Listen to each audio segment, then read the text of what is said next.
What's going on, people? We are Tottenham TV, back here again for you guys. A lot to digest today. Well, a bit to digest today, shall I say. A lot of transfer rumours. There's a big interview from Javi Simmons, which was a lot of interesting stuff in there, which we'll get into. But World Cup semi-final tonight as well. It is the World Cup semi-final. 2 Spurs players going head-to-head. No, 1 Spurs player tonight. Yeah, no one in the French. It's the 2 Spurs. It's basically Spurs have got a player in every team apart from the French team. The best team. Yeah.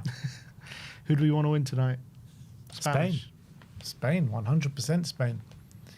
I think, like I said to you before, you know, if we come up against France, I fear the worst, but I think we can beat Spain. I agree. I haven't been that impressed with Spain so far. Been such a boring team to watch, to be fair. Yeah, they passed you to death. I think they've brought a lot of elements back of the team like that were playing back in like 2010, 2014. Obviously, nowhere near as good, but I feel like they've actually been floundering quite a bit since they had that unbelievable period, the Spanish. But obviously, they won the Euros, and they're now starting to control games again. I like the way they control games, but I still think they're vulnerable. They're vulnerable at the back, and Yamal hasn't been at his best. It's been a lot of bark with no bite, and Marino has been getting them out of trouble, you know, last minutes of games and stuff like that. I think they went through the last 2 rounds with last-minute goals from Marino, didn't they? And they didn't look great in either of those ties. Yeah. But I think the way they keep possession and control games is still impressive. Like I think they've only conceded 2 goals. Yeah. Like, so they're controlling games. Yes, they're maybe not opening teams up like they have done in previous, like maybe in the last tournament against in 2024, the Euros. They're not opening teams up as much. I think their attack is kind of, because they're so reliant on Yamal. I know Orzabal is a good player, but you know I like how good is he actually. They're on the left, they got Baena or Torres, decent players, but you know nothing special. So they're very reliant on Lamine Yamal right now, and he's just been recovering from an injury, hasn't he?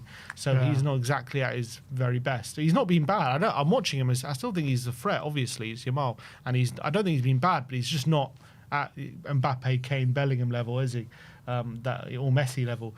So if he continues in that form, they're going to struggle, I think, to hurt that French backline, which is imperious, I think. But I think they could win the midfield battle. It'll be interesting because I think obviously France have a better defence, better attack, but I think Spain have the better midfield. I feel like Spain have had a bit of an easy ride as well this World Cup. You know, to get here, they've beaten Belgium, who haven't looked great this World Cup. They've beaten Portugal, who have been, I mean, in terms of performance level, been one of the flops of the tournament. And then before that, Austria. And then they obviously got through the group with Uruguay, Saudi and Cape Verde. So I felt like Spain have had quite an easy ride. To be fair, you look at all the teams that have got here, no one's exactly had the hardest run. Everyone's been favourites for all their ties because these are the 4 best teams. So look, they're a great team. It's going to be interesting to see how they match up. Obviously, Spain beat France in the semi-final last time at the Euros. But Yamal was on top form. And now he's not he quite. Was 16. Yeah, I know, but he was just playing out of his skin. He scored that incredible goal, didn't he? Yeah. In that tie. So they're going to need Yamal if they're going to win this one. But France go into this obviously heavy, big favourites, you have to say. I've got a feeling like if we come up against Spain in the final, it adds that extra element of like a revenge mission because we lost to them in the Euros final. Obviously, France are on their own little revenge mission because they lost in the final of the World Cup last time. And, you know, they were still very good in that game, weren't they? And it was like, well, probably the best World Cup final that we've seen in a long time. So I think... And England have plenty of revenge missions. Yeah. Never ending. 60 years of revenge. Never ending revenge mission for England. But let's see. You know, Argentina's is its own revenge mission in itself. So let's see if we can get over that hurdle. But look, let's get into some Spurs stuff. And... before we do, let's speak about OK Jersey, your only place to get the best stuff on the internet right now. New Spurs jerseys on there, all the World Cup stuff, Spurs training gear about to get on there as well, all the retro gear, 10% off, which is already so cheap. So, yeah, it's a no-brainer, isn't it? Look at this. Look at the quality. Look at the quality. They are the best replica shirts out there that you could wish to get. I think for the price as well, they're phenomenal. I've been so impressed with the quality. They come relatively quickly. They come really, really good pricing, and even cheaper with our code Spurs. You get 10% off. Yeah, it's a no-brainer, really. If you're looking for replica shirts, you don't want to pay the massive, massive prices. I think OK Jersey is your place. It's the only place. It was only OK Jersey. Yeah, so there you go. Link is pinned to the live chat. So is the code. So get yours now. Do they last in the washing machine? Someone said. You know, I've had mine in a few washes and no problems. They do last in the wash. And remember to order a size up when you get yours. That's very important because they do come a size short. So go up one size to what you usually are, and it will fit amazingly, guys. So get yours today. Let's get into some Spurs news, shall we? Because there is a confirmed deal today. Luka Vuskovic signed, sealed and delivered. The 45 million deal plus potential add-ons to Brighton has been announced by Spurs and by Brighton. So let's go and see how it was announced. It was always Brighton. It was always Brighton, always. Was it, Luca? It was always Brighton. He grew up always wanting to play, dreaming of playing for Brighton. His dream was to be on that south for. coast next to the seagulls. After speaking to I said this before, it's a bit of an epidemic at the moment of players saying this was their only choice, this was the only club. We had it with Kudus, Tonali said it was always Spurs. Every player seems to say it these days. I'm ready. Yeah, well, See you soon. Here's what it is. Shame to see him go, but what can you do? This is the way the cookie crumbles. He wasn't going to get the game time here. He's going to get the game time at Brighton. We've got a very good fee for him for someone that has never kicked the ball for Tottenham. So, yeah, look. There he is talking to the Brighton fans. I'm really looking forward to see you all and to make a lot of good memories together, and see you soon. Fantastic. I hope you're very happy there, Luca. Yeah, I'm happy for him because I think it is a great move for him. Obviously, there's the official confirmation you can see on screen. It's one where I think when we first heard about it, we're like, yeah, never going to happen. We want 80 million, all this kind of stuff. But then the more you think about it, the more sense it started to make. Yeah, I think when it came to this kind of deal. And look, you always said you don't think you were ever going to see him in a Spurs shirt, and I don't think you ever thought he was going to end up at Brighton. No. But yeah, your instincts were spot on that one. Yeah, I did say that, didn't I? So remember the name, Luka Vuskovic. Well, if you remember the name, we'll get a nice hefty sell-on clause, and we'll also get a match clause as well in terms of if he does make it that big. So, like you said yesterday, we are invested in his future. So exactly. Let's see how we he will gets be on remembering the name, that's for sure. Ben Jacobs said that before leaving Tottenham to go to Brighton, it was made clear to Vuskovic by Real Madrid, Barcelona, Inter Milan and Juventus that they're all tracking him with a view to joining them in the long run. Therefore, Brighton feel that they'll get way more than the original fee back eventually. Yeah, I think we all know Vuskovic ain't there for the long term. I'm not saying he's going to leave after a year, although I wouldn't rule it out. But he's obviously using them as a stepping stone. No disrespect to Brighton, but he signed for them to play so he can move to that bigger club. There was obviously a lot of rumours this summer about big clubs, Barca, all this and stuff, but I always felt it's a bit too early. And I think Vuskovic himself, as I've always said, he's a very smart guy. He's always making good decisions for his own career, and this is another one. You have to say, like, going to a team like Brighton.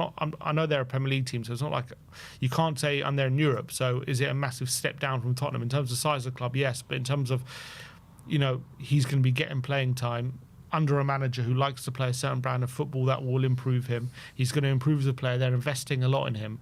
But as well, they've put all these clauses in, and I'm sure Brighton told him this was the view of I think they know their place when it comes to this deal. They know once a big team are convinced that he's going to be a starting centre-back for them, he'll move. He'll get the move and they'll get their fee, which is always Brighton's model. So it's the perfect move for him, really. Yeah. And I wish him all the best. I really do. So we'll see. And it's going to be interesting because I've seen some posts from Spurs fans when he comes back to Tottenham, I want to see him get the Matty Cash treatment and all that. And I think it's just so over the top, isn't it? For a guy that's never played for us, There's no reason for any animosity here.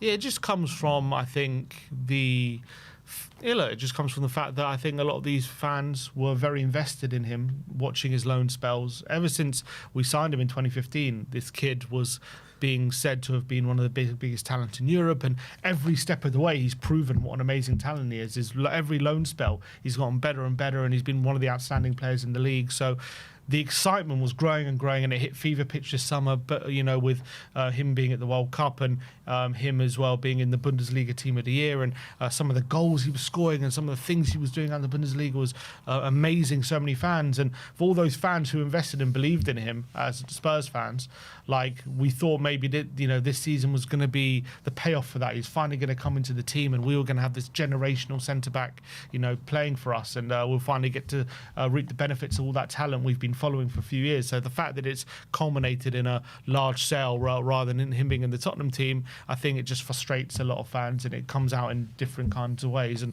obviously I've got no ill will for him, and I think at the end of the day, it's Spurs who've made this decision. We could have brought him back in if we wanted and told him he's going to play, but we decided to make the decision and sign Van Hecker instead, and we'll see down the line how good of a decision that was, and if we made the right call. But I personally can understand why we've made that call, but I can also understand fans' frustrations, like, this is such a generational talent. I wish he was at Tottenham rather than he's going to grow into that player at another club, and they're going to reap the benefits of him actually playing rather than just some money that we've got in. But at the end of the day, we've got a really good fee. We've probably signed a player who right now is better than him.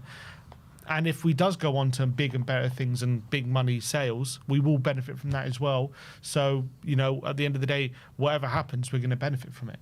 Yeah, look, it could go either one or two ways. Either he makes it big, as everyone thinks, and we're going to get a healthy sell-on fee, or able to bring him back, one of the two. Or he doesn't make it as big as some people are suggesting, and we've got a very good fee for someone that, we're not 100% certain on. Obviously, there's high hopes for him, but there's no certainty in football. You've still got to develop as a 19-year-old. So, look, as I said, we'll see what happens in the future. In terms of Vicario, or not directly linked to Vicario, but Aston Villa director Damian Vidangi says Martinez is going to stay at Aston Villa, and they have no intention of letting him leave this summer. The team needs his dedication and extensive experience. It is a very important element of our project for next season. So they're saying Martinez is staying put where he is. So what that means is that Juventus could very much go for Vicario now. Well, I think for me, it's probably a negotiation tactic from him, because we know that last summer Martinez had a deal agreed with United, and United were the ones who pulled out of it, not Villa, sorry. And they went in the last minute, for some reason, they went for Lemons instead. So I think if the price is right, they will sell. So it depends whether Juve meet that price or not. He is at an age where, and Villa are in a position where, if how old is he, 33, 34? If you get a good offer for someone of that age, you have to obviously consider it, and you have to maybe look for a young keeper, and that's just going to be the reality. So obviously, from Villa's point of view, he is a very important player for them, and he's a big player for them. So their stance is going to be he ain't going. But if he wants to leave, which he's tried to leave now for a couple of years, and for one reason or another it hasn't happened, he's ended up staying. But fair play to him, he hasn't kicked up a fuss and let his standards drop. He's been still pretty good for his last couple of years. But he's been trying to leave for a couple of years now. We know last summer they did get a deal agreed United, so I wouldn't rule it out just because he's saying that. But if it is true that they're gonna, if what he's saying, if you take his word for it, yeah, it'd be interesting to see what Juve do with that information. Do they end up bidding higher for him and try and get the deal done, or do they say, you know what, he's going to be too expensive, they're adamant, let's move on to Vicario or different, and it could benefit us. Yeah, again, watch this space. On Cuti Romero, a publication called El Nacional is saying that Hansi Flick has personally asked Barcelona to sign another centre-back before the transfer window closes. The German manager wants a more aggressive defender who is comfortable defending high up the pitch and capable of bringing his leadership to the back line. That request has led Barcelona back in for Tottenham captain Cuti Romero. And yeah, we've spoken about the Barcelona links, the Atletico links over the past weeks. I do think these Barcelona links do make sense with Romero's playing style. I think it's going to be interesting because if Atletico get a big windfall for Alvarez and he ends up going, it'll be very interesting to see what they do with it, and would Romero be near the top of their list for that? We've seen Simeone's been at every World Cup game watching Romero. Romero's been having a pretty good World Cup, and he's an Argentinian legend. I'm sure Romero would love to play for him. If he has a conversation, I think he would find it hard to say no to Simeone. But then also when Barca comes knocking, that's also a different kind of knock, isn't it? So if there's I think obviously what Tottenham want is a bidding war between these two, drive the price up and try and get the best price. I wonder what he chooses if both of them are in for him. Obviously Barca are the bigger club, you've got more chance of winning Barca, things. in my opinion. But Atletico, they're a good club in themselves, and you've got Simeone at the helm. He might, a bit like Tonali with Zerbi, maybe he could have that rapport with Simeone, and it's going to be hard to say no to him, and maybe he could convince him. So I wouldn't rule that out at all. But obviously, it's about how much they bid. We're talking about 70, 80 million potentially. Obviously, we know Barca have made a bid, I think, for Alvarez, which hasn't gone through, but I think they do have money. They just signed Adeyemi for, I think, 20-odd million. They've signed Gordon for 70 million. So there's a bit of money sloshing around there at Barca. Depends who just puts the bigger offer in. I think that's where Tottenham are going to look at it, but I wonder where Romero would favour. I think he would favour Barcelona. I think they're the bigger club fighting for bigger things. Obviously, they're both fighting for the same things, but I think Barcelona are obviously more likely to win these competitions. I think they're the La Liga champions, aren't they, Barcelona? Yeah. Last couple of years. Obviously, Jose Mourinho has gone back to Real Madrid now, and I think that'll be one hell of a battle. Barcelona under Hansi Flick and Jose Mourinho with Real Madrid. It's like the conflicting styles butting heads once again. Not quite Pep Guardiola, but Hansi Flick obviously got his own style of play. So, yeah, I think Romero would favour a move to Barcelona over Atletico Madrid, although he won't. I don't think it'll be a flat-out no to Atletico. He'll definitely listen to what they want to hear, what they want to say. But I just think going to Barcelona, or the lure of Barcelona, will be a bit too much to turn down, in my opinion. Yeah, I wonder if tactically he's more suited to. Is he more suited to a Barca where he's going to be basically on his, similar to what we were doing under Ange? Like he's going to be defending in a 2 a lot of the time. There's going to be a lot of counter attacks, but maybe he can deal with that. But Atletico is a bit different. Like they defend in a different way. They're not. I wouldn't say they're a defensive team, but when they do defend, they defend with aggression, and they do defend proactively, but they defend as a team. Whereas Barca, it seems as though they just control the game and just try and thwart counter attacks. And I wonder what Romero would rather what side would rather be. And I think he can do both, to be honest. And I think I can see both teams really being interested in him. But it's a conversation we've had. Who's going to put up the fee? Will either of them put up the fee? We'll see. Yeah, exactly. But yeah, look, if Atletico do get that massive money in for Alvarez, whether it be from Barcelona or from Arsenal, then obviously they got the money there that they could give us a handsome fee. And Barcelona seem to be spending a lot of money this summer, so it could possibly come from either of them, to be honest. I wouldn't rule either of these teams out. So we'll see what happens with that one. Let's talk about Jed Spence again. Sorry, not Jed Spence. Let's talk about Lucas BERGVALL. There's been another name linked with Lucas BERGVALL, and that is Aston Villa. Not the most reliable source, but I can actually see it being a potential from Team Talk saying Villa are stepping up their interest in Lucas BERGVALL as they prepare for Yuri Tielemans to move to Manchester United. The Tottenham midfielder is open to leaving North London and would welcome a switch to Villa Park. I think this would be a great move for him, even better than Nottingham Forest, even though we know that Nottingham Forest want him. And have made him maybe as their number one target after Elliot Anderson has left. But I see him coming on leaps and bounds under Unai Emery in that middle of the park. Do you think Spurs care who they sell to? It's just more whoever is the highest bidder? Because I don't think they Villa, obviously in Champions League, we've obviously spoke about maybe it's going to be tough for them to replicate it. But if we're giving them good options like BERGVALL, if they've identified him, are we giving a potential challenger for European spot next season a player which can benefit them? Is that a problem? I don't think it's a problem. I don't think it doesn't make rivals.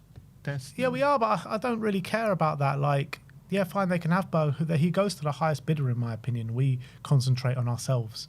And if we get the targets that we want in, we'll be better than Villa. With Roberto De Zerbi at the helm, I don't think we should worry too much about what other teams are doing. You've seen it in the past with the likes of, Arsenal and Chelsea doing business together, Man City and Chelsea. All these teams, they do business together. They don't worry about what each other are doing. They worry about themselves. So that's kind of where I'm at. Concentrate on yourself, get the best deal you can for the club, and you move on. I think if I've got a preference, I'd prefer to sell to Forest than I would to Villa, just because Forest are going to be less likely to challenge us next season than Aston Villa will. So if push comes to shove and we're in a battle for Europe at the back end of the season and BERGVALL's putting in great performances for him, you're going to think, wish we didn't sell him that now. But obviously, I understand what you're saying, and if the bid from Villa is that much better, then yeah, just sell him to Villa. I'll get as much money as possible. But if I had a preference, I'd rather sell to Forest. Yeah, it's fine. But again, highest bidder should always win, in my opinion, unless it's coming from Arsenal. So I think, look, the reality is we're selling him because he's not good enough to be in our team right now. So if he's starting for Aston Villa, then automatically we've got better players than them. So I'm not bothered about it. Yes and no, because we know how good. We know BERGVALL has got good potential. So right now, obviously, he's not good enough to get in our team, and we don't have time to wait. But if they're going to give him game time and let him develop in his proper position, we know what a good talent he could turn out to be, and he could turn out to be a top talent, a top player. Yeah. So I'm just saying, I'd rather Forest were the ones benefiting from it hopefully lower down in the table than Aston Villa, who would be challenging potentially with us next season. But I agree, it's a brilliant move for him, and I think replacing Tielemans with BERGVALL makes a lot of sense, or at least getting someone like that in to kind of try help fill the void. I do wonder how much, if they're going to be willing to go as high as a Forest, who I think probably have maybe a bit more money than them. They've got obviously 35 million for Tielemans. Are they willing to go a lot higher than that to get BERGVALL through the door when they've just sold their best midfielder for, imagine we're demanding 50 million for BERGVALL and their best midfielder went for 35, and how frustrating that would be. So just put down 50 million and Morgan Rogers on the table, and Bob's your uncle, mate. Use it as a sweetener for Morgan Rogers. That's what I would do. Give them 50 or 60 million plus BERGVALL, and we'll say Morgan Rogers, please. I wouldn't say no. Exactly. I would not say no. Yeah, I would try to do that, but I think obviously that adds another headache for Villa if they do that. I think it would have to be more than 50 million. You think about it, they want 130 million for Rogers. We want what, between 50 and 60 million or something like that for BERGVALL. So yeah, give him 70 million and Lucas BERGVALL. Something like that. Like even that, I think that's a great deal. 70 million plus Lucas BERGVALL for Rogers. I think that's a very good deal for both parties. It's a good deal for us. It's a good deal for them as well if they know he's leaving anyway this summer and someone's going to stump up the cash. Is that not a good deal? Would you rather the 130 million or would you rather 70 plus BERGVALL? If I'm Villa, if it means I'm not going to get BERGVALL apart from that, I'll probably take BERGVALL because I think he can be a very good player for them. Yeah, it's not a bad deal. It's a lot of money. But it depends how much you value BERGVALL at. It might have to be 80 million plus BERGVALL. Yeah, so if it is 70, we're saying BERGVALL's going to cost 60. Even if it's 80, I'll do it still. 80 million plus Lucas BERGVALL for Morgan Rogers, I'll do either or. Put it on the table to see what they say. See what they say. Make them think a bit. I think I'm sure that kind of offer would make them at least pause for a bit and consider it, weigh it up. Yeah. So we'll see what happens. Even if they want to do it in separate deals for a PSR thing, like you go give them 130 million, they give us 50 or 60 million. I would more than happy do that deal. Let's talk about Jed Spence then, because another name has been brought to the hat. Pulled out the hat for Jed Spence, and Team Talk again saying that Liverpool are showing an interest in Jed Spence for this summer transfer window. Spence have already been informed by the club he's not part of De Zerbi's long-term plans, opening the door to him to find a new club for the transfer window. Liverpool face competition from a number of clubs, with Inter Milan the latest team to make contact for the defender. Does Liverpool actually make sense for Jed Spence?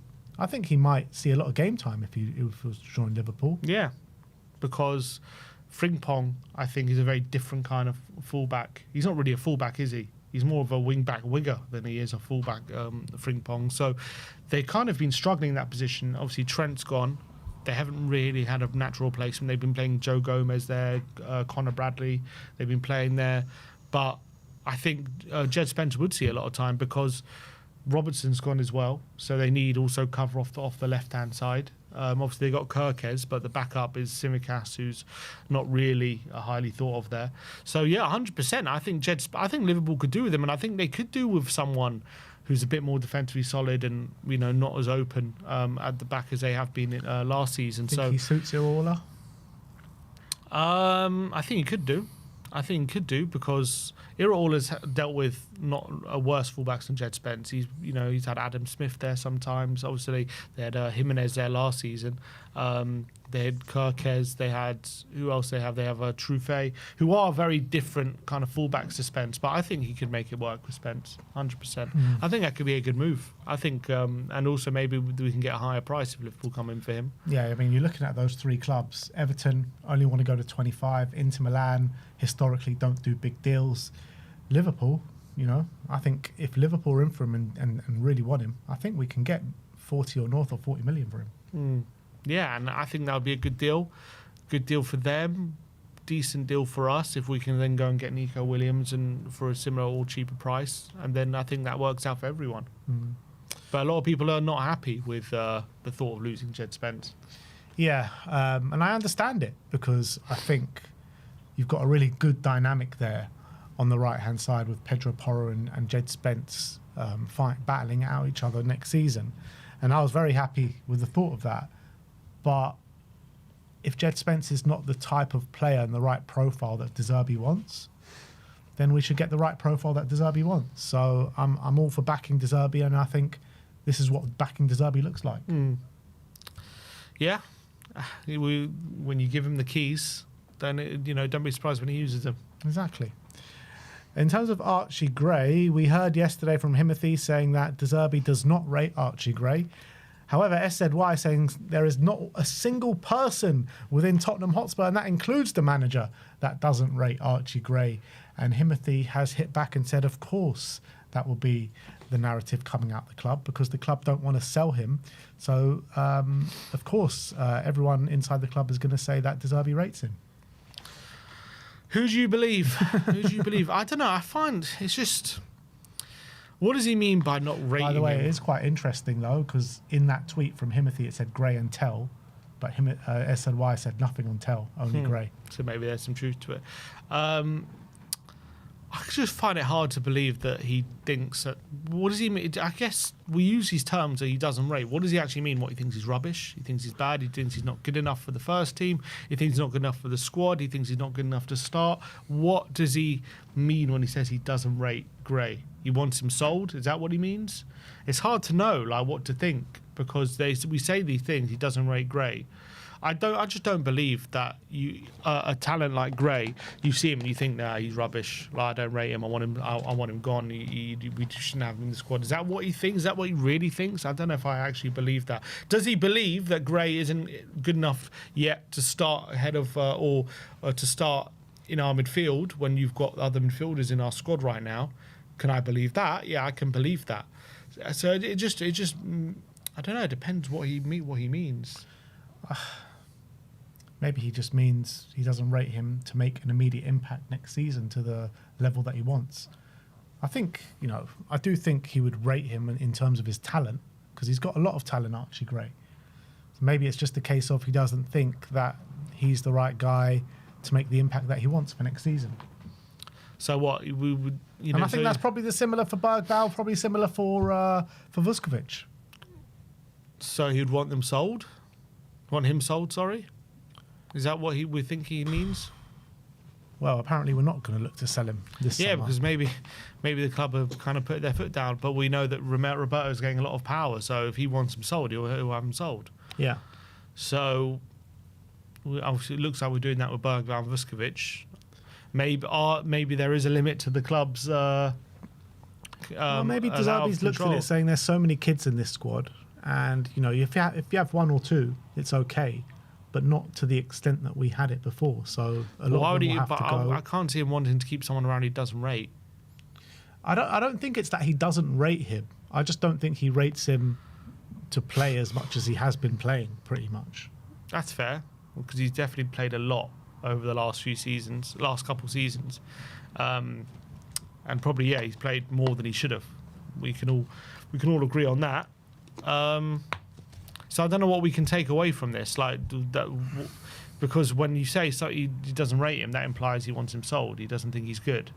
But do we think he wants him sold? Do we think he wants to get Gray out of the club? I don't think so. I don't know. I don't know what to think about that report. He doesn't rate Gray, and obviously everyone in the club, SDY is saying does rate Gray. He says including the manager. I think we think Gray is a great talent. We think he's a good player. There's a lot still more for him to grow into and do. 100%, he's nowhere near one of the top midfielders in the league or anything like that. We know that. He's kind of like an average midfielder right now. So we needed better. Maybe he's saying he doesn't rate him compared to the midfielders that we have at the club. You're looking at Mateus Fernandes, Sandro Tonali, Rodrigo Bentancur. Like Gray is some way behind these guys. Yeah, of course. Know what I mean? So maybe it's a comparison to who we have at the club. Okay. I mean, I just don't know what to learn from him saying he doesn't rate Gray. What if that's the case, but he still wants to keep him? Well, what's the point of putting that out there? What do we learn from that? I don't know. Maybe he'll sell him in the future, unless Himothy means he doesn't rate him, so he wants him gone. If that's what he means, then that's quite relevant. But if that's not what he means, I don't think we're going to sell him this summer. Yeah, but the question is, does De Zerbi want to sell him? I don't think so. I think he'll keep him around. I can't see De Zerbi. No, but is that against his wishes, or is that a club decision, or is that De Zerbi saying, I want to keep Gray around? I think everything will be a collaborative decision. I don't think one thing is either De Zerbi and the club. I think everything's going to be decided together. But it seems as though De Zerbi has a lot of control. He does have a lot of control, but it's still a collaborative effort. I just read that De Zerbi, one of the reasons Kel didn't want to come is because De Zerbi wants all the control, which apparently he does at the moment, which it seems he does anyway, with all the decisions that are being made. So I don't know. I just obviously I want him to stay. I want BERGVALL to stay as well. I wanted Vuskovic. I wanted all of them to stay. I don't think they're going because we don't rate them. They're going because they want to play, and we can't offer them those chances right now because we need to accelerate our team and start having ready-made players in the team. Yeah, well, that's just a nice way of saying we don't rate you to make a big impact for next season. No, it's just us saying you're young, so there's a pecking order here. Yeah, and you're not rated to start the season or to be a starter for us. Yeah, but not rated as a player. That's a different thing. I think exactly. It depends how you read that line. That's what I'm saying. I don't read it as De Zerbi thinks they're rubbish players. I don't read it like that. I just read it saying that De Zerbi thinks they're not ready yet, which they're not. Okay, but then that's nothing new. No, it's nothing new. But this is what the report is. But then but SZY saying he is rated, so is SZY saying he does rate him to start? I think SZY is getting maybe more information from the club, and that's what the club have to say if he's not going to be sold. Right, but you're saying they mean two different... When SZY says he is rated and Himothy says he isn't, they mean two different things? Potentially. Yeah, I guess so. Okay, fair enough. Who's next? I always butcher this guy's name. Always butcher this guy's name, but you can see it on screen. How often are you saying his name? Quite a few times during this World Cup, to be fair. Andreas Schjelderup.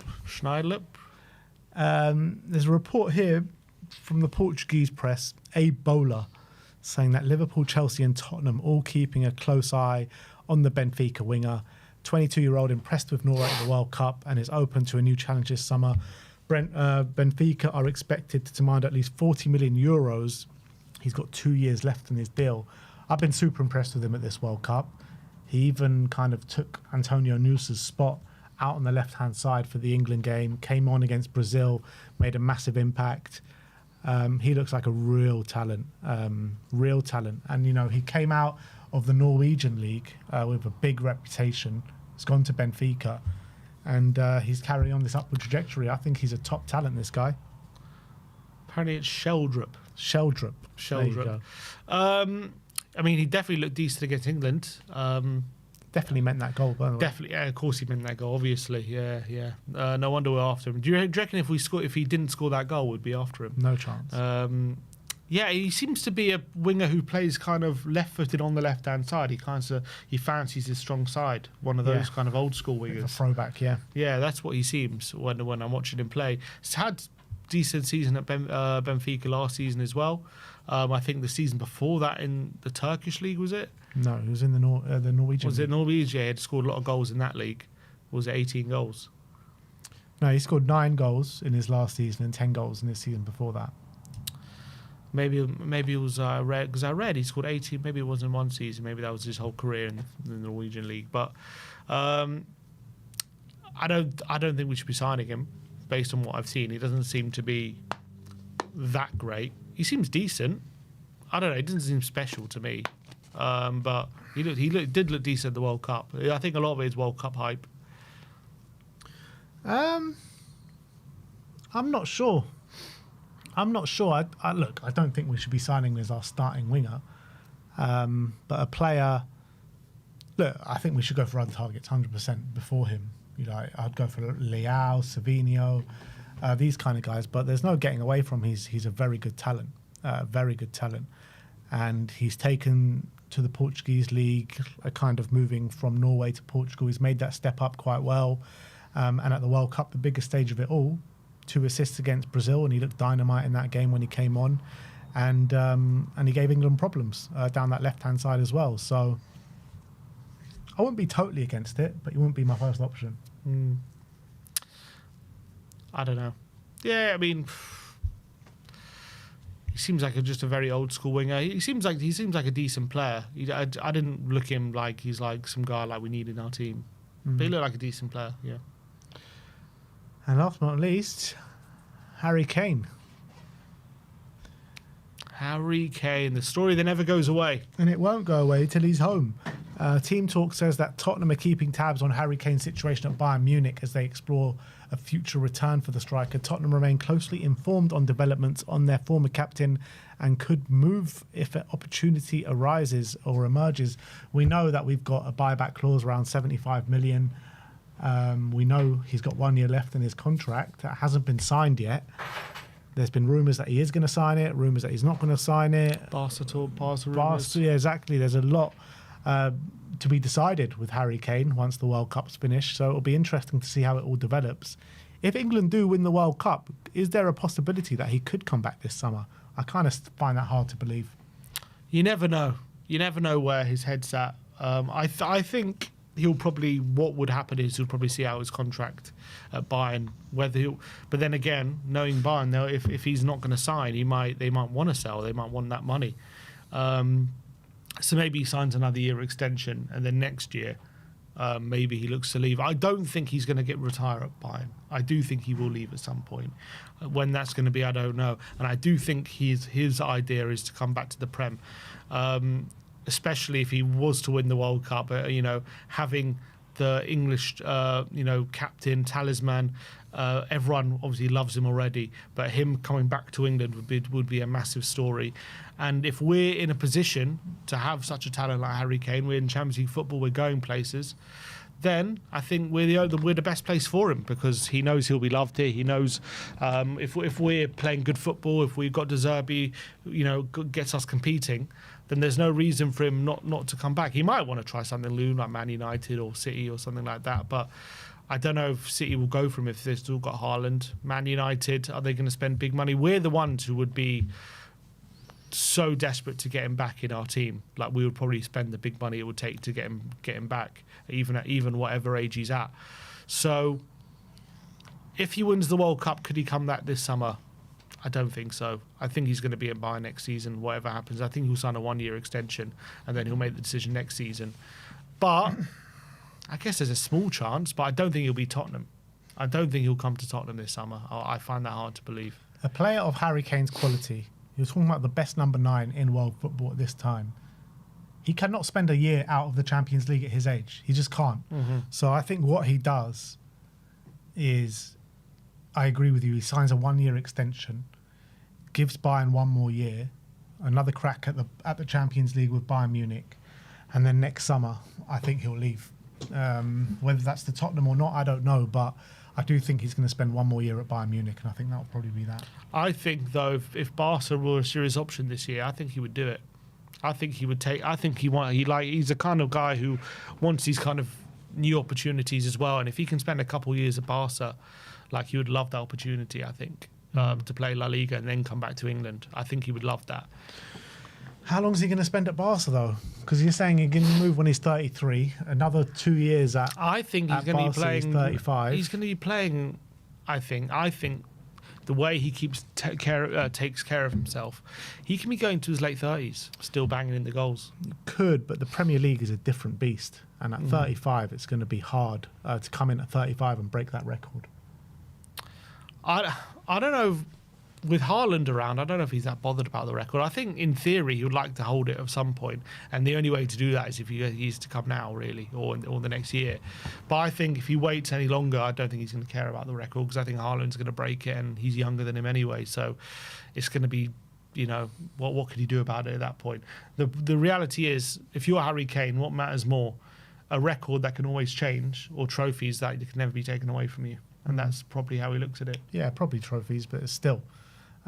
You never know. Haaland could leave in a year's time against Man City and go to someone like Real Madrid or go somewhere. You never know what's going to happen. So if he does hold it, let's say in 2 years' time or 3 years' time, whatever it may be, and Haaland ended up leaving, then all of a sudden he's got that record for a very long time. I still think it's a big thing for Kane to look back on his career and say, most goals for England, most caps for England, most goals in the Premier League, World Cup. You know what I mean? Like, those accolades mean a lot. Yeah, 100%. I don't disagree that he would love to be record Premier League goal setter. I'm just saying I think he values trophies over it. If he can, he's going to want to maximise his opportunities to win Champions League, Premier League or La Liga or whatever, league titles. And as I say, what if Haaland doesn't leave? Then all of a sudden that record won't stand potentially, and he would have come back if Tottenham aren't, or whoever. If he comes back to the Premier League just for that record, not to win trophies, he might end up regretting that. He's not going to come just for the record. He'll come to win trophies. My point. He'll come back only if we're in a position to win trophies. Obviously, he would like the record as a bonus, but if we only come back to Tottenham if we're in a position where we can compete for big trophies. Yeah, 100%. You know, it could even be a situation where Haaland goes and leaves next summer and they sign Kane as the replacement. And could happen. That could easily happen. You know? So I'm not saying if he comes back to the Premier League, he's definitely joining Tottenham. But I do think next summer could be the year Kane returns to the Premier League. As someone in the comments said as well, Zlatan was in the Prem at 35 and he was smashing it. Ronaldo as well at 37. He scored 17 goals in the Premier League. So it can be done. And I think Kane's exactly the kind of character that can do it. Yeah, you're not wrong. Not wrong at all. So, I mean, I don't want anything more but for Kane to come back to Tottenham. Oh. If Kane was to come back to Tottenham with the way Spurs are moving, then that makes us, confirmed title challengers. I swear. That would be insane if Kane ever came. Yeah, at any point in his career, if he came back to Tottenham, it would just be such a dream. It will be unbelievable. I think right now it's a bit of a pipe dream, but let's see maybe in a year's time. Or let's see if they win the World Cup where his head's at. You never know. Maybe he feels like if I win the World Cup, I've achieved that massive trophy that, that can't really be eclipsed, and now it's about other things rather than winning Bundesliga titles. Maybe what we things need come back is for him to win the World Cup this summer, win the Champions League next summer, and then there really is nothing left for him to win. Yeah. And then, surely... Back to Tottenham. Come back home. And not only that, beat Arsenal in the Champions League final or something. That would be just sweet. And he scored the winner. But look, that is your Tottenham update for today. Let me know in the comment section below your thoughts regarding all the news stories that we have brought you today. Once again, go to OK Jersey, Get all your sports clubber, all your football clubber at OK Jersey, the best place on the internet to go. The code is Spurs for an extra 10% off, which is already cheap prices. They got the new Spurs shirts on there, all your World Cup jerseys, old and new Spurs retro jerseys, as well as if you're just a football shirt collector. They've literally just got everything there for you. So link is in the live chat. Our code is in the live chat where you get a further 10% off. So get it while you can, people. All right. All right. So there's been a interview on the Daily Mail with Javi Simons, which has been really interesting, to be fair. He's spoke a lot about De Zerbi. And he said, and the quote is, I started my flow with him and he wants to play football. If I'm honest with you, the day he came in, he changed the mentality of the club, the way he transmits what he wants. Something was very different from the first day. New energy, new boost. Sometimes in bad situations, you only need a small change to make a massive difference. And that small change was Roberto. When he was a player, he played as number 10 like me. He knows how I feel in certain situations. It's true, I need that kind of freedom to feel good about my game. He gave me confidence, and that's what you need as a player. When you don't feel confidence or trust with the manager, it's a little bit difficult. From day one, he gave to the whole team, especially to me. And then, of course, things like this happen. Only the second injury in my entire life. Simons... so he's talking about how much confidence he's given the whole team and Javi Simons. Yeah, and you saw that with Javi, didn't you? Yeah, he started to obviously that Brighton game, scored a goal. He was starting to really ball out, and then obviously the next game it really happened, that ACL, and at that point you're like, another player going down with a big injury. How are we ever going to get out of this? But Roberto found a way, and that was, I think, the key thing. I think he described, what everyone saw, which was he gave new energy, a new boost. And he was just that difference maker. I think we've heard it from Maddison, we've heard it from other players. Obviously now Javi's also saying that energy that he transmits from his passion for football and his obsession, that energy was the difference between Tottenham kind of succumbing to the relegation, not getting over the line. We were losing game after game. We looked completely lost. We looked directionless. Yet that appointment from De Zerbi and the way he dealt with that situation was phenomenal. And he was the difference. 100% he was the difference between us staying up and going down. Yeah, we all sit here, don't we, and talk about the players that made such an impact and who the best signing was and which is the players that kept us up. We've spoken a lot about João Palhinha and Kinski and all that. But the reality was it was Roberto De Zerbi and no one else. So fantastic stuff. Speaking about the injury and recovery, and he said after the operation you have to spend a couple of days in bed doing nothing.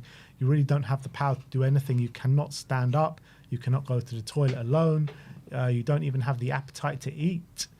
It was hard at the start, but my family came to the hospital and then it was like, okay, let's move on. This is a lesson in life. My first big injury, and I'm seeing things in life I didn't see before. Everything goes so fast, especially in football. This is the first moment to do other things. I'm still young. I've experienced a lot in my life, my personal life as well as my football life. And now is the moment to be calm and see things differently. A time of reflection, a new beginning. I'm very happy we finished the season on a high because the season was not good. Hopefully the coach and the team start the new season well. And the moment I'm back on the pitch, you're going to see a new Javi. All things happen for a reason, and that's how I'm looking at it right now.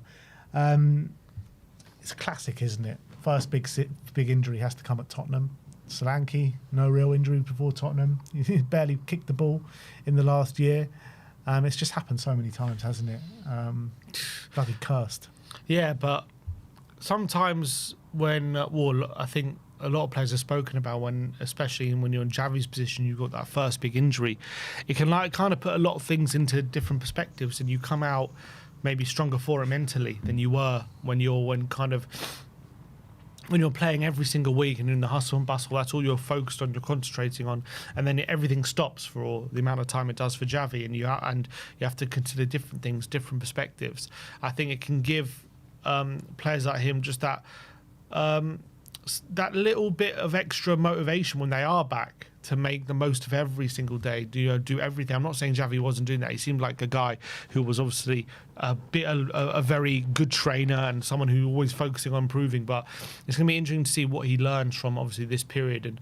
And it's obviously awful. It's the worst probably thing for a footballer, being injured for the amount of time he's injured for, and especially an ACL. It's a brutal recovery, and it can take a very, very long time.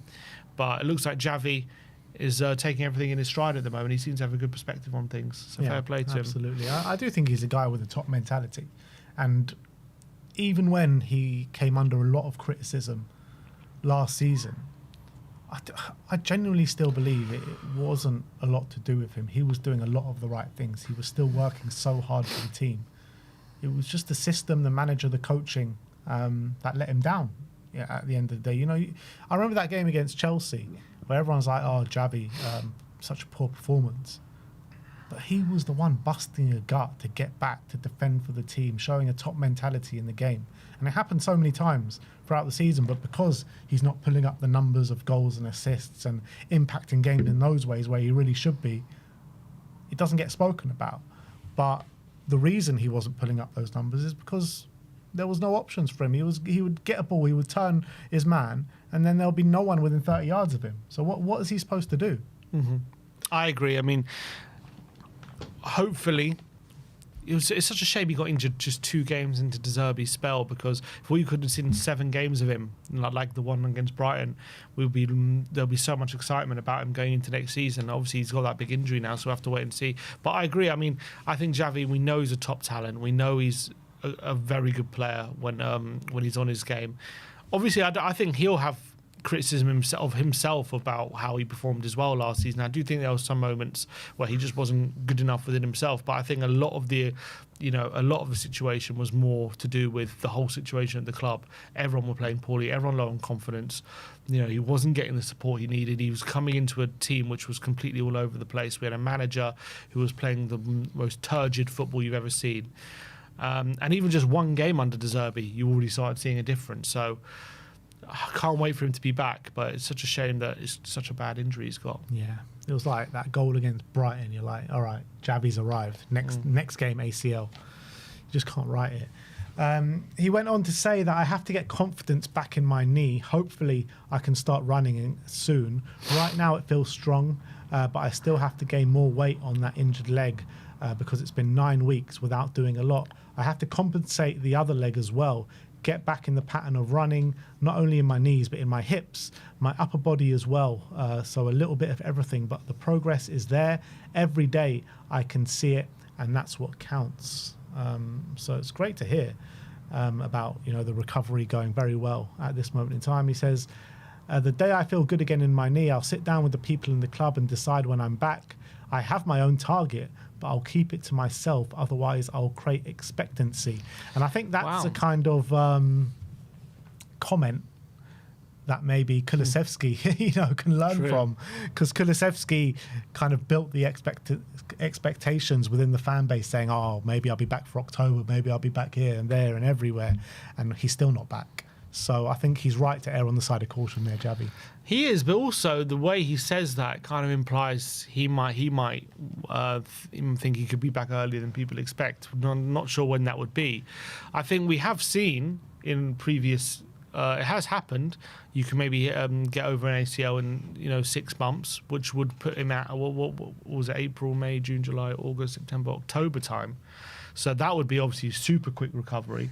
Obviously, he's probably targeting as soon as possible, but given it's April, I'll be shocked if he's back playing before the new year. I'll be absolutely shocked, but I wonder where his target is, where he sees himself, because maybe the recovery's going better than expected, who knows. But but the way he said that, he doesn't want to create expectancy, because he says, "Oh, I think I'm going to be back in October." Then we all think he's not quite ready. All of a sudden, there's maybe some people get frustrated, or some people feel let down, or whatever, and whatever feeling that is.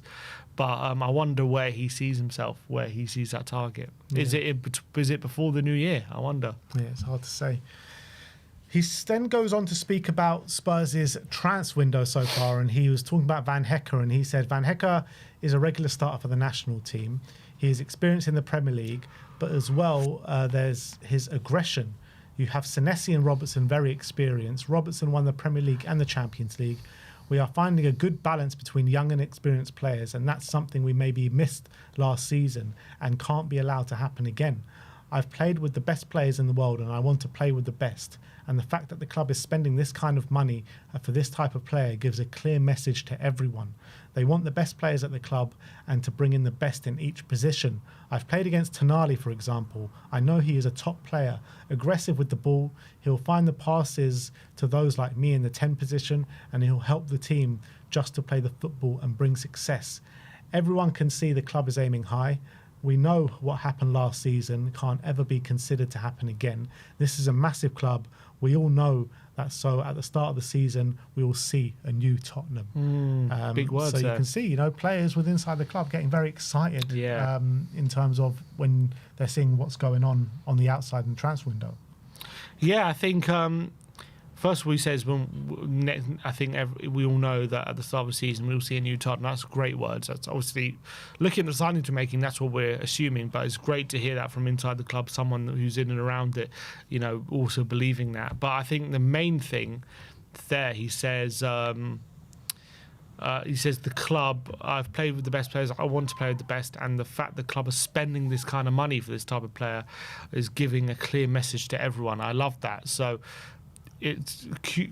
The fans have felt it. This kind of transfer window is clearly Tottenham making a statement, and it's different to anything we've seen. And it clearly is now the players inside that dressing room all feeling, okay, this club is serious. This club are getting these massive players for big fees. They're spending the money. They're being ambitious, because it's very different to what we've heard from players in previous years. The likes of Danny Rose saying, I don't want to play with players. Don't want us seeing signing players. You have to Google all this kind of stuff. That other players are saying, we need to be. Romero's been saying, stuff like whatever, hinting at things in his social media posts. But now you got Javi, out there saying, look what we're doing in the transfer window.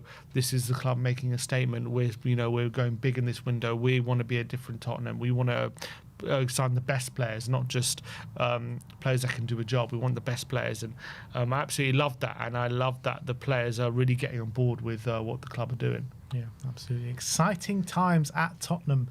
And then he just went on to say that it cannot get worse than this. We've experienced the worst possible scenario, not only for the players, but for the whole club, because, if you go down, there is a lot of trouble inside the club.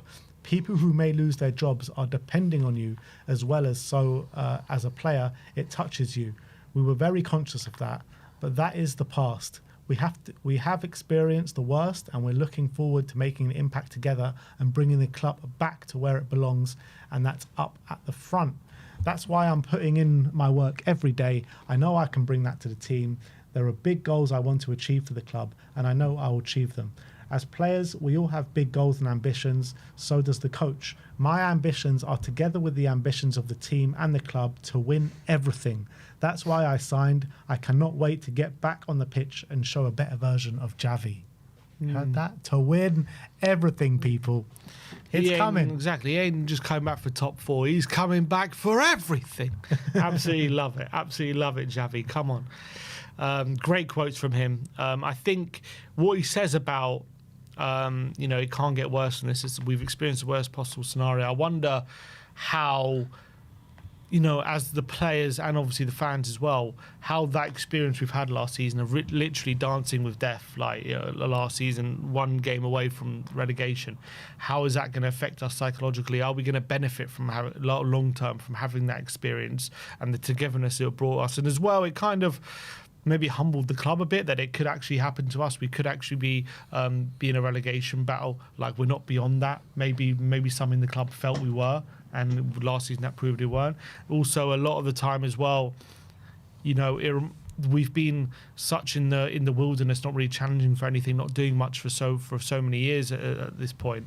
It kind of reminds us that there is joy to be had even in things like just staying up, and even in those kind of scenarios. And maybe for next season, it's going to give that little bit more energy to the crowd than it has been. You know, when in other seasons when we've been challenging in Europe and we haven't really appreciated it as fans sometimes because it's just what we expect to do. But maybe we're going to have a new perspective as fans, and as players, about what this club is and can be.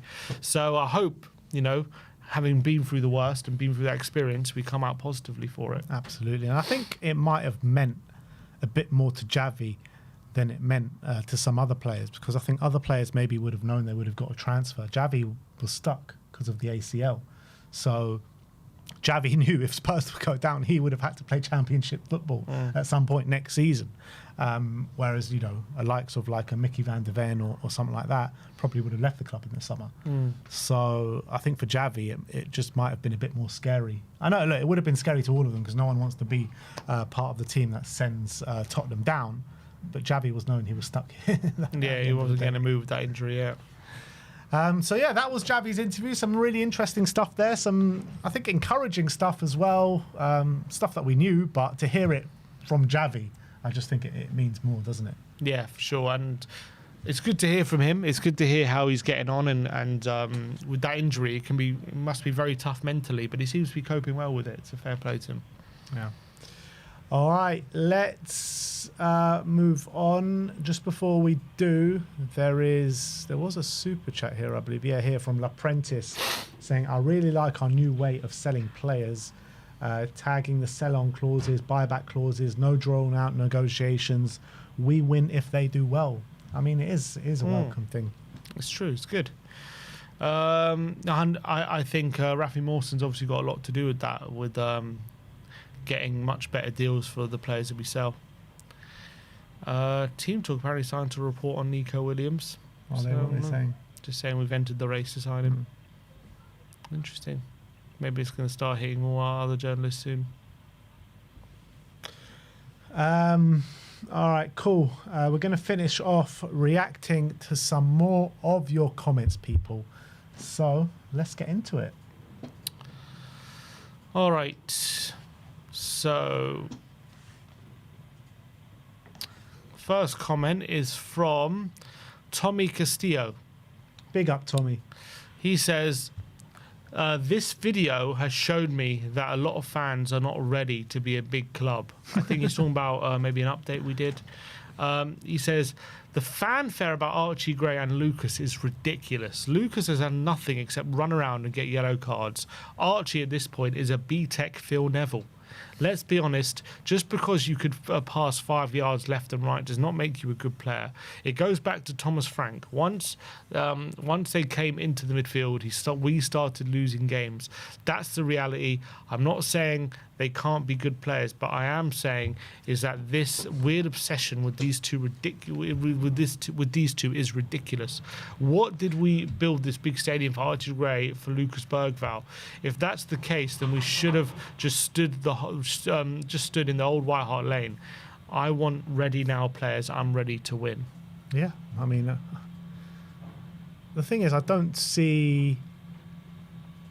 Are we too obsessed with Gray and BERGVALL, or do we rate them too highly? I mean, I don't think we do. I think we both recognise that they're not ready to start for Spurs yet, but they both have big futures.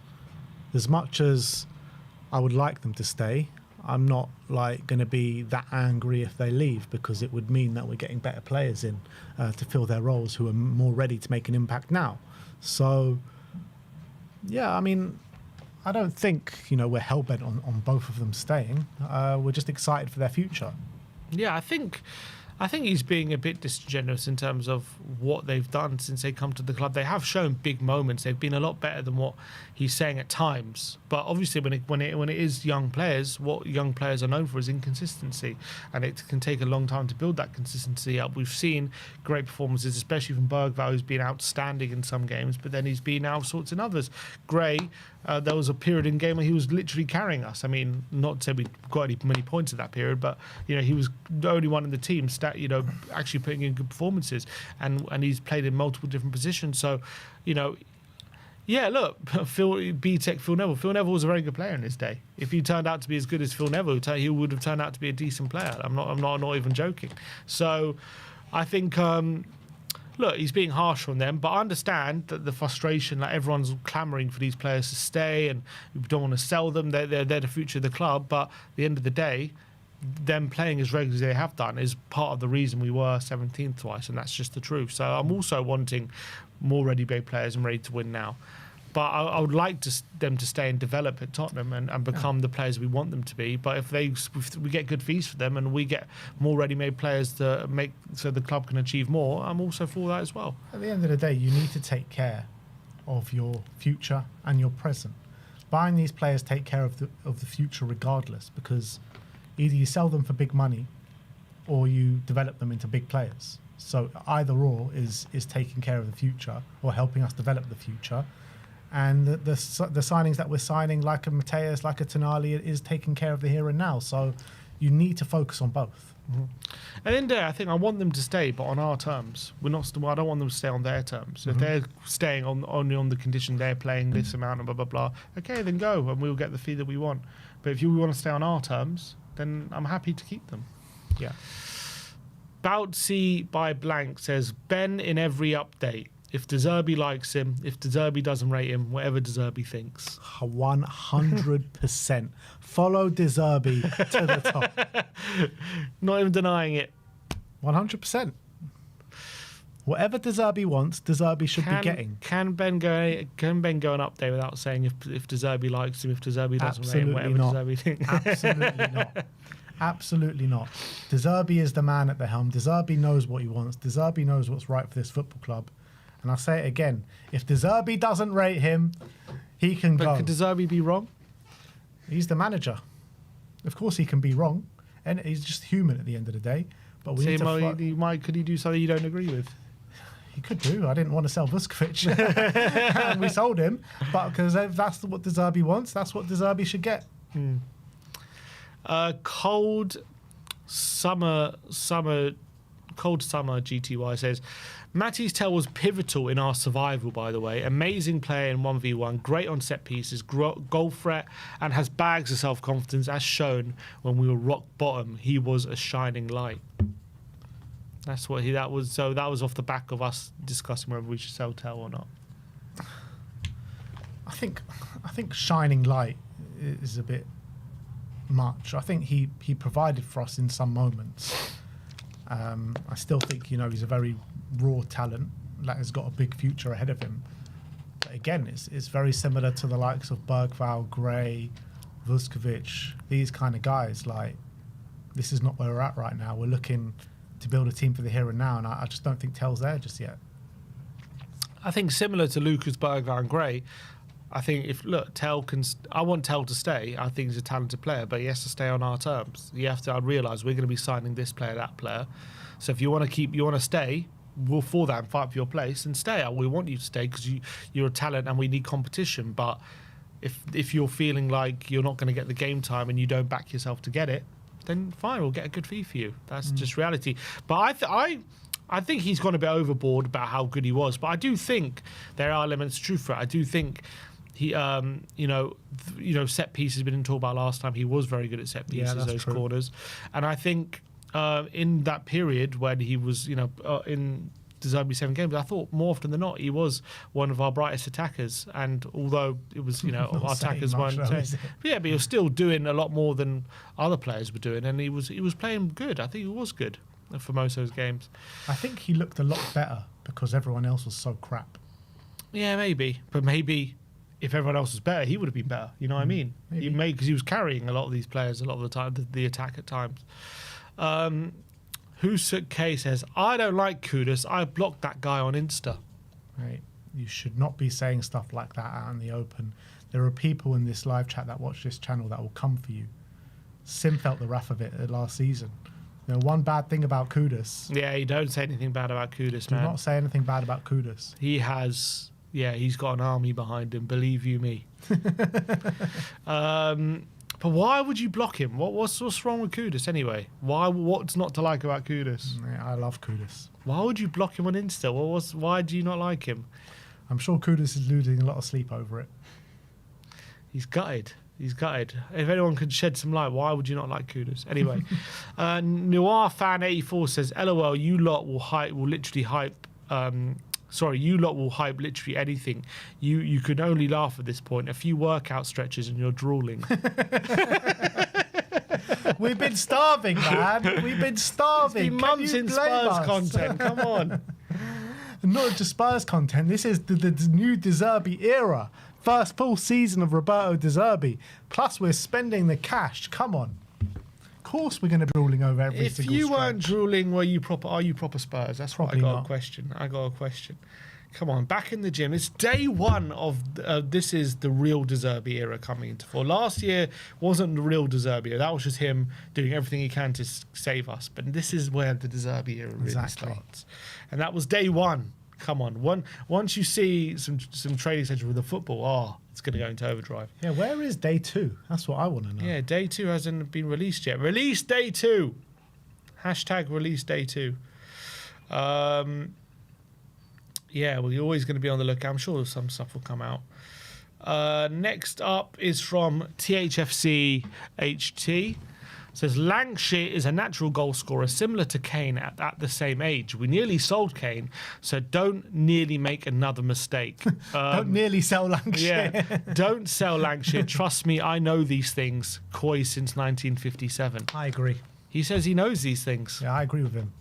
Did you foresee Kane, THFC HT? I think Kane is a natural. I think Lancashire is a natural goal scorer.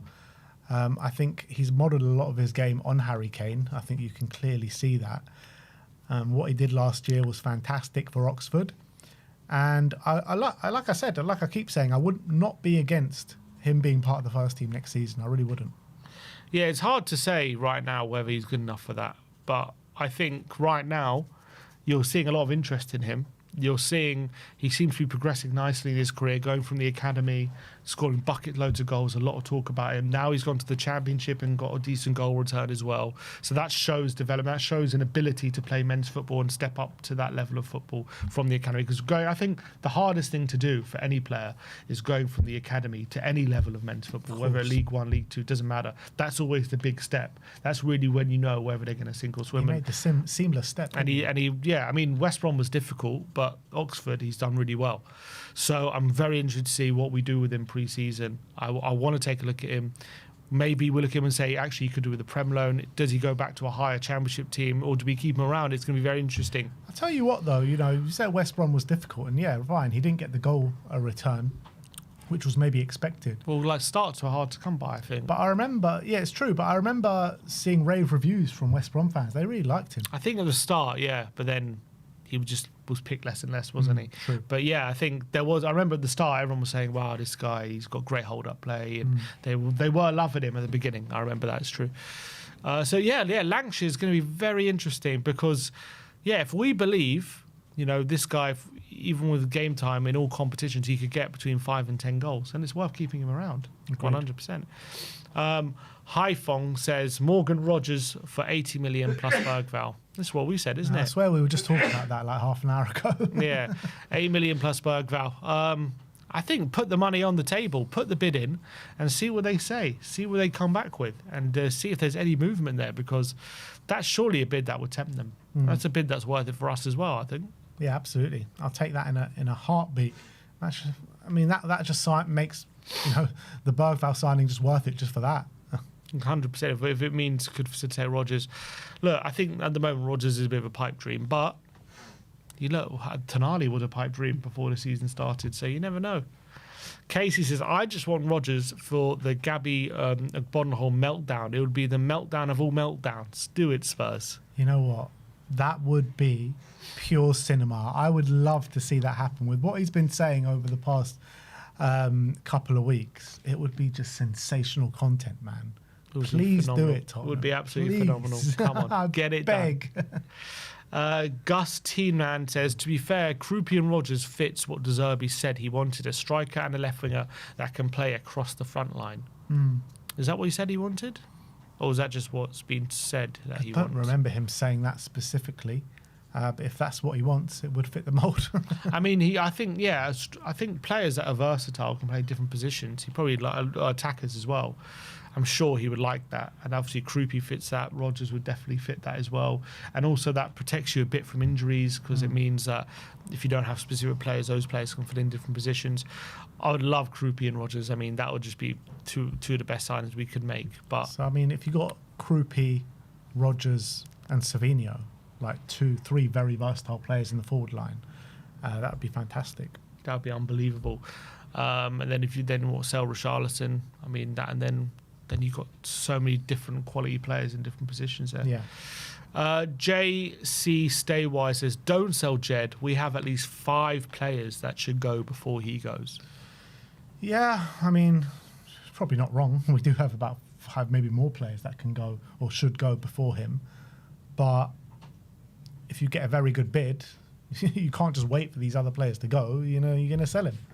And if he doesn't fit the mould and the model that De Zerbi wants, there we go again with the what De Zerbi wants stuff. But then we should get, big money for him.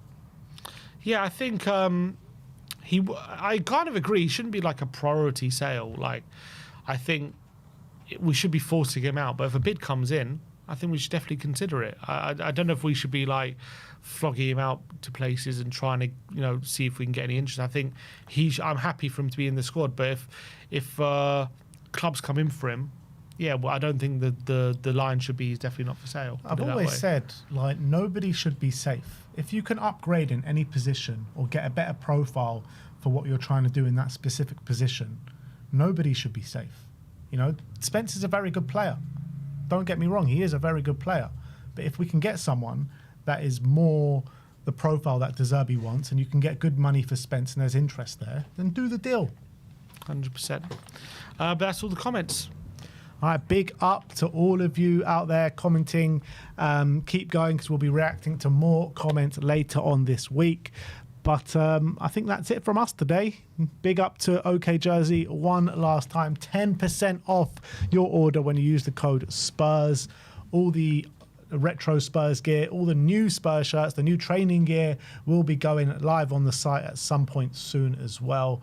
And there you have it. Look, the new Spurs home jersey there, just ready for you to purchase, as well as the away one, as you can see on screen right now. So don't waste any time, people. Go on to okjersey.com. Remember to order a size up and use our code SPURS for 10% off.